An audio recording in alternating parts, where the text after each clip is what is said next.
जर तुम्हाला सावित्रीबाई फुले पुणे युनिव्हर्सिटीमध्ये ॲडमिशन घ्यायचं असेल तर ह्या 3 महत्त्वाच्या गोष्टी नक्कीच लक्षात ठेवा.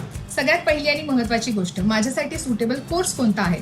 तर पुणे युनिव्हर्सिटीच्या मेन कॅम्पसमध्ये वेगवेगळ्या प्रकारचे डिपार्टमेंट्स आपल्यासाठी आहेत, ज्याच्यामध्ये arts, humanities, social sciences, commerce, management, law, science and technology, त्याचबरोबर काही लिबरल आर्ट्सचे कोर्सेस देखील आपल्यासाठी इथे उपलब्ध आहेत. हे सर्व डिपार्टमेंट्स आपल्याला बॅचलर्स, मास्टर्स आणि PhD लेवलचे कोर्सेस ऑफर करतात.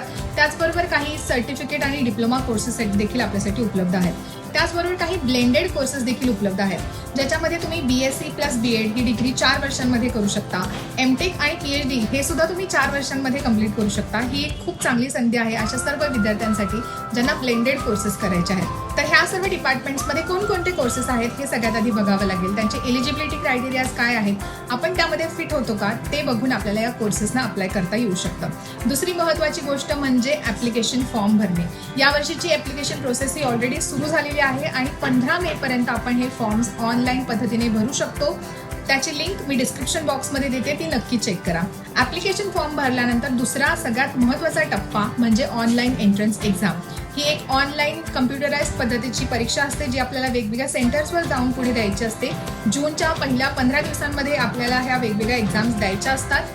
याच्यामध्ये वेगवेगळ्या डिपार्टमेंट्सचा वेगवेगळा सिलेबस आहे. आपण कोणत्या कोर्सना अप्लाय करतोय त्याचा सिलेबस आपल्याला माहीत असणं गरजेचं आहे आणि त्यानुसार आपल्याला ह्या परीक्षेची तयारी करायची आहे. ही एक 100 मार्कांची एक्झाम असते, ज्याच्यामध्ये 20 मार्क हे जनरल ॲप्टिट्यूडसाठी असतात आणि 80 मार्क हे सब्जेक्ट स्पेसिफिक असतात. त्यामुळे तुम्ही आपल्या परीक्षेची तयारी करायला नक्की सुरुवात करायला हवी. ह्या परीक्षेच्या मेरिटच्या बेसिसवरच आपले ॲडमिशन्स होतात. त्यामुळे हा खूप महत्त्वाचा टप्पा आहे, ज्याची आपण चांगल्या पद्धतीने तयारी करायला हवी. तर यावर्षीची ॲप्लिकेशन फॉर्म भरण्याची डेडलाईन ही 15 मे आहे. तर लवकरात लवकर ॲप्लिकेशन फॉर्म भरा आणि इथे ॲडमिशन घ्या. लिंक डिस्क्रिप्शन बॉक्समध्ये आहे आणि अशाच अपडेट्ससाठी मला फॉलो करायला विसरू नका.